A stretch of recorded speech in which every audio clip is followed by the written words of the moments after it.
But minding Andrew, their business. when you talk about passing down information and Mm, documentation, it might yes. not only be the aspect of writing it down or putting it on pen and paper. Hmm. There is also word of mouth. And I kind of want to believe that our best way of communication is word of mouth. No wonder we had songs and folk tales. Much of our stories were never written in books. They were in folk songs and fairy tales and stories.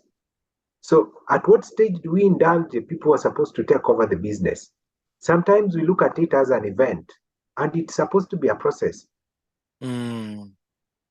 You get, we look at it as an event. It can't be an event if we want to be able to transfer the skills and the knowledge, and knowing very well that we cannot put them down.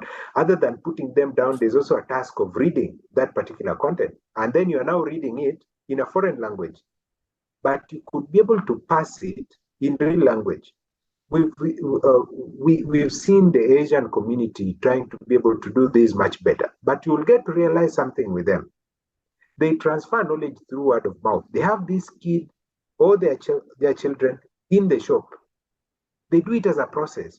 So by the time of taking over, it is not an event. They handle it as a process. But I Mm. think we missed that point because we can say, as we discussed on Kibe Spaces, most of the time, our generation is almost like first generation of everything. And then what happens to the families that have businesses? The sons and daughters are sent out to pursue education with the hope that by the time they turn 25, 30, 35, then they can now come back home for the ceremony to take over the business. Then you get in there when all the sub staff probably know more than you do. It is no longer a process. Then we have a communication breakdown, you know. And the ones who you expect to be able to transfer the knowledge to you, they do not have that skill to transfer it. What they know is they know how to do it, but not to transfer it. So you get stuck. And when you Yeah. have several people in the company, everybody knows what they're supposed to do. Then aggregating it back becomes a problem. So you find like it is uh, uh, controversial information. Do I call it so? What this person is saying and they believe is the business is just a component, and they say what you're doing is not right. So there's no one to be able to bring them together for you to have that the the apex of the business. Yeah. I mean, I don't want to indulge on this, but I think we can sort of divert a little bit into that subject of Yeah. verbal versus written, because I remember I also had a very heated debate with Kibe on this, I remember. and I'm not saying that, and I think what you've outlined actually is perfect. It should not be an event; it should be a process. This Yes. was this these Kikuyus who are running those big businesses, wholesalers and uh, spare part shops out in River Road and Grogon. What they would have done is began passing it on to their kids, even when they're small teenagers. Get them involved in the business. Let them be Yes. supporting in restocking. Let them be supporting in distribution. Let them be supporting in one form of the business or the other. They can actually do, the way you do. These management trainees are taught every facet of that business that they are joining. That that Yeah. that Yeah. essentially would be what these kids are taken to. I think the Asians have shown us best how they've been doing, because you see some of these kids, even from as little as when they are primary school, during the school holidays, they are in the business They run doing, around. they hang around. So they are beginning to see how their fathers, their uncles are handling the business. They begin sort of get immersed in it, and it becomes, and they're so ingrained in it that all they see is that business, whatever it might be that they are running. And I do agree that that is definitely one Yeah. process. But I mean, let's look at the African experience. As much as we say our way of transferring knowledge is verbal, either by way of storytelling, songs, and the like, how effective has it been? Because the other day we were just saying that we've lost a lot of our culture, what we call a religion. I mean, it's very hard for me to find a place I can go to understand how we conceptualized God, to understand what rituals we used to have. I think we've immersed ourselves into the Western way of thinking and their culture and their religion more, that we didn't keep that which is of ours. So I'm not saying that we remove that element of verbal. It should not be an event, but I think even as businesses we see, because sometimes, so when I communicate something to you and then you go pass it on to another person, as it is moving from one person to another, it's getting, in a sense, distorted. The written word also could be misinterpreted, but the likelihood of it getting misinterpreted, I think, is lesser compared to that which is passed by word of mouth. So I think my argument is, let's add on. We are not eliminating. Let's add on to that element of verbal knowledge transfer to also have sort of a written backup that we can always make reference into, particularly when probably we have a sense of conflict or some things have been lost by nature of time, that we can go back and make reference to. That's why there's things like the Bible and the like. What's your take about that?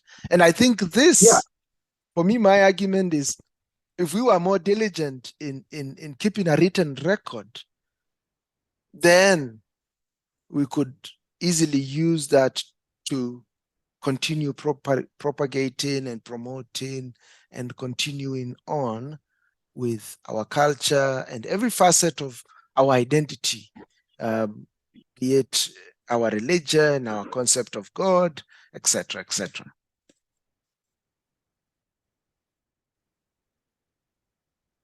So adding on is a good aspect. You've said that we don't know where to go to get this information, and then you also asked a question: where is it? Something like, where did we drop it? If I got you right. Yes. So I said the first thing that made us, I know how long it has survived. Has it been effective?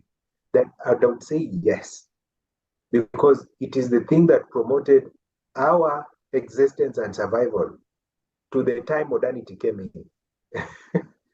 It was that word of mouth, passing of information that pushed that to the existence. Now, you will notice that when we have communication or passing of skills and information as a process, it has no clear-cut beginning and end. Meaning that you have an auditor or somebody who will be able to verify the information as it moves along, because the person who passes it to you still exists and they can be able to verify what you're saying. So over time, then you get to realize they will now leave you on your own and say now you're mature enough to be able now to handle it by yourself. We had a lot of, I would say, the aspect of apprenticeship within the African culture. The elders would be, to a point now, they now say, you are now an elder in the community. The elders would always be there, until they are passed to that level, or they have the passage of now being the elders. The elders would always be there, and they would be monitoring them, and they would have them participate in sharing this knowledge and transferring this knowledge. Whenever things would go wrong, the elder would correct them. So for that to be able to happen, we also needed to have our language. So the first distortion that happened was our language. After the distortion of the language, we adopted modernity and stayed in urban areas and disconnected with the rural areas where much of the knowledge was being passed from. That's where the knowledge resides. Now, you get to realize with the millennials, we acquired English, we can still be able to talk vernacular in most cases. Then the Gen Z, the offsprings of the millennials, kind of now lose the other one, the vernacular. So now they are totally cut. They don't go back to the rural area. They are cut from the vernacular, and passing this vital information, probably, that would say, is now being lost. documentation is good. And you get to realize there are a lot of people who have come and learned the oral communication and then documented from oral communication. And whom do they learn from this oral communication? They take it again from the elderly people, who still, a good number of them exist, but they find a challenge to communicate with us because of adopting English or secondary language and not the primary language, which is our vernacular. So kind of, it distorts. Just, Vin, ane video kind.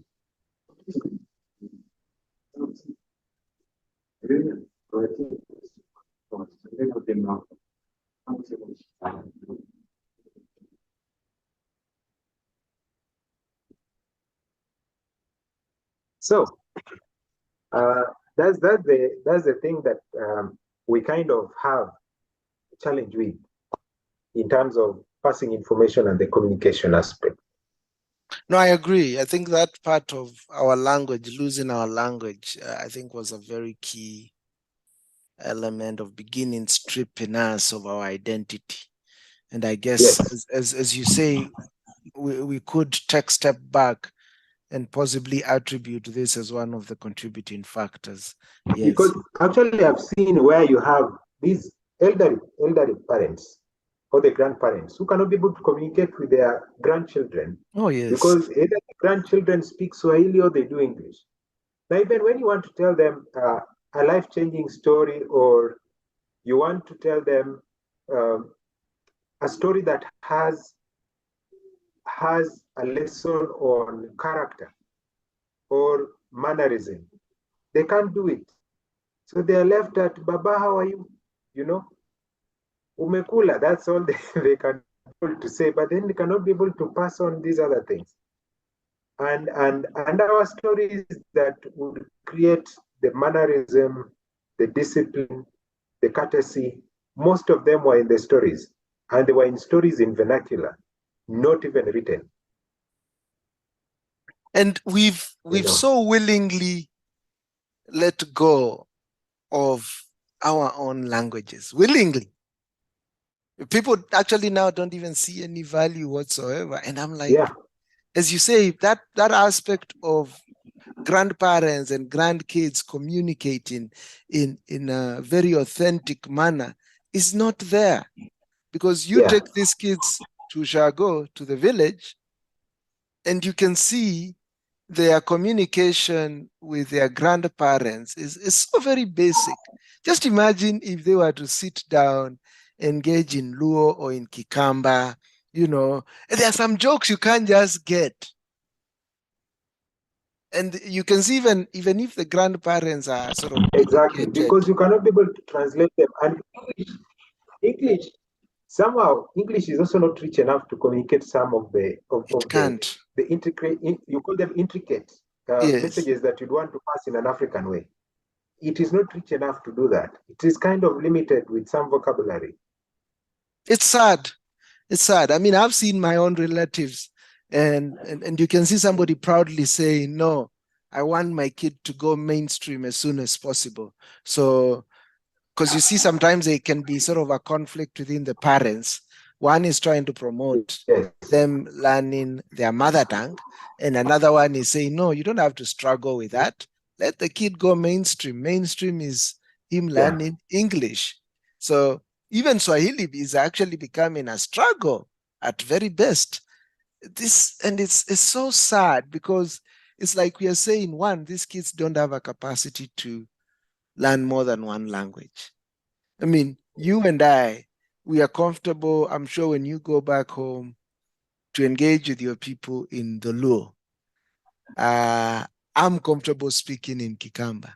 Even when I'm in Nairobi and I meet a fellow Kamba, man, I switch right away. I don't care what somebody would say. For some good time, I would give myself challenge, like being able to express myself in my vernacular without throwing in a Swahili word or an English word. And to date, when even I talk to my siblings, we don't do English, we don't do Swahili. If we do an oral communication or we are with them, we flow in vernacular. Exactly. Forget about Swahili, forget English. We need to promote. Just get into vernacular. We need to promote our languages. And there's even somebody who was saying that innovation or inventiveness is correlated to native languages. You know, it's just a piece of statistics that I read. I didn't dig further into it, but it related to that. But I guess what it's trying to relate to is appreciating your identity helps you, you know, one, You be know, very authentic I, in how you express and whatever you produce in whatever form. I have a view and a perception in line with what you just said. Our language and solving problems.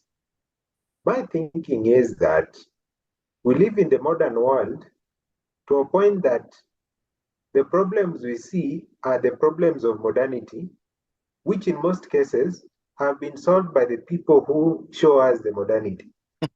So we are always behind problem solving. We don't live in our real environment. We don't. And I think this actually, We don't, this, it is this, kind of like we don't live in our real environment because you see, there was a time I was so excited. I saw Nyoyo or Giberi packed in cans. You get, but I saw it once and I never saw it again.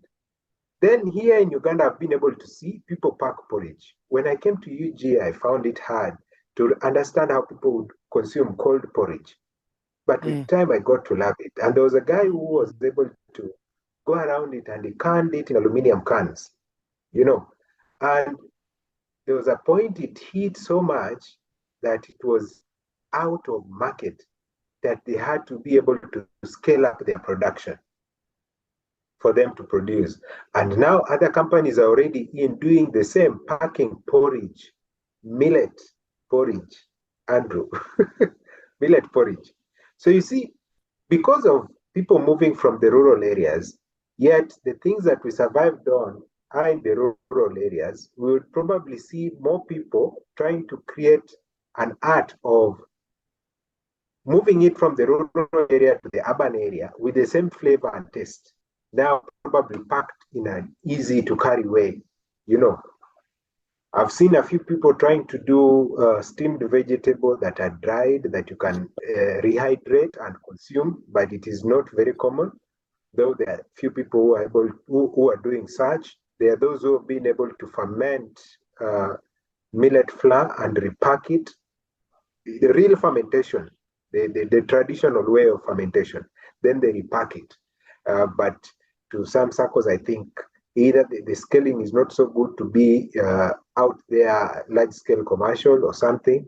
But if we live and use our language, then probably we'll be able to understand some of the challenges that we need to be solving. that's It's true. just my One of the, and we were talking about it the other day of are some of our businesses failing? And one of the reasons I think we outlined is we realize we are doing copycats of Western type businesses. Our whole uh-huh, thought uh-huh. process is Western driven. We think and operate. Even though we are in Africa, we might as well be in New York or London because Yes. the way our mindset is not yet attuned to the local environment and realities that we live in because we are Western driven, we are Western aspiring, we want to be like Western. So all our frame of reference is derived from there. So that means several things that are within our environments, we are completely blind to it. Completely blind to it. I mean, as you are talking Now, now, one of the things Andrew, that was coming to mind was, those things that you are just giving examples of cold porridge in Uganda. I mean, one thing I love about Uganda is their food. Just the last few days when I was there, I indulge in all the luombos and all that. How comes we don't have franchises promoting this cuisine? How comes that luombo cuisine is still left into sort of that cottage setup do kind you, of do, you- industry, Do you but know why? we don't have a KFC type kind of global or regional or continental wide Because franchise promoting that cuisine. because we've not developed that production chain or the supply chain. Much of African food is mostly fresh and it is organic. Therefore, it has very short shelf life. Very short shelf life because it is like from the garden to the market to the pot. Now, the Western food has been re-engineered for it to fit a long shelf life in several ways with science and technology. You get, but we need to have serious transportation chains that understand the shelf life of what we have, and probably what you'd consider as a first-class clearance. Now we have a challenge whereby our organic food is being measured to the standard of engineered modern food. Just repeat that and expound it it will more. never pass. Yes, it will never pass. It will always fail. So it means that we have to define some processes that are our own, that only handle this kind of organic foods, so that they can be able to pass and have an exclusive chain for delivery of this food. You'll notice that our African kind of taste of food is very sensitive to frozen food, very sensitive. So you get an African traditional food and freeze it, it loses taste and they will tell you this is not it. So Tell me how are about we it. able to make sure that we have a transportation chain that is sensitive to that? So if probably we have a speedy train that will take me 2 or 3 hours from Kampala to Nairobi, I'm able to do probably a luombo, because in Kenya, you cannot say that you'll do a perfect luombo without the banana leaves, as an example. Moving that banana leaf and moving it through buses where you'll keep shifting it left, right, center, you'll be splitting the leaves. It will not be effective at destination. But imagine you have this bullet train that will do you 2 hours, which is the same as a jam within the city, and it is a destination, and you have the real food with the organic taste, not frozen. No, So, you're right on, and I agree, because definitely our palates are not oriented to frozen food. Like I give you an example, like my dad, he is so particular about it, because if it is meat, the meat they buy typically is what will last for that day. If it probably goes slaughtered that day. slaughtered that day, you will Yes. buy an amount that will only be consumed that day. If there's any bulk purchases, is for things like toiletries and things like those. But for food, you're almost buying everything on a per use, per need basis. So it's just the Yes. quantities that you need. But what if we flip that and say, yes, the Luombo guy who came up with that cuisine wants to, and I agree, I think the way you've defined it with regards to having a supply chain that can support these global outlets is very important, because Yeah. you can put if it's your chicken for weeks and it still is the quality that they deserve. But how about creating ecosystems in the places where you create these outlets? So let's say you've got 10 outlets that have been rolled out in Kampala. Kampala already had an existing ecosystem where, one, you get fresh chicken every morning, you've got your banana leaves, you've got all the elements that can create luombo. And anytime you think of exporting that to a Kenya, to a Tanzania, to a South Africa, probably the idea is, first, develop the supporting ecosystem where there are fresh local chicken, free range, fresh whatever, such that the restaurant or the outlet that you create in a Nairobi, in a Dar es Salaam, in a Joburg, has those elements probably 10 miles away from those outlets and is able to support. So instead of thinking it from a transportation supply chain kind of a thing, you're thinking it more from a local ecosystem kind of a thing. And I think the world, in a sense, is going to move into this, because we've seen some of the dangers of, some of this, GMOs and foods that have been laced with some um, chemicals to help them last a lot longer, have got other side effects that will follow, bringing in the cancers, these lifestyle diseases that come along with it. So the idea of now having organic ecosystems that we can now rely on them, because things like even the KFC outlets that we have in Nairobi, the chicken is not sourced in Kenya. You know that. I understand it either comes from Netherlands or South Africa. There was Yeah, that big I've heard tussle. that. I think the only gain they got was on the potatoes. But initially, potatoes were coming all the way from SA. So, Yes. I mean, it doesn't make sense. You have KFCs serving Kenyans in Kenya, where the inputs are sourced almost exclusively outside of Kenya.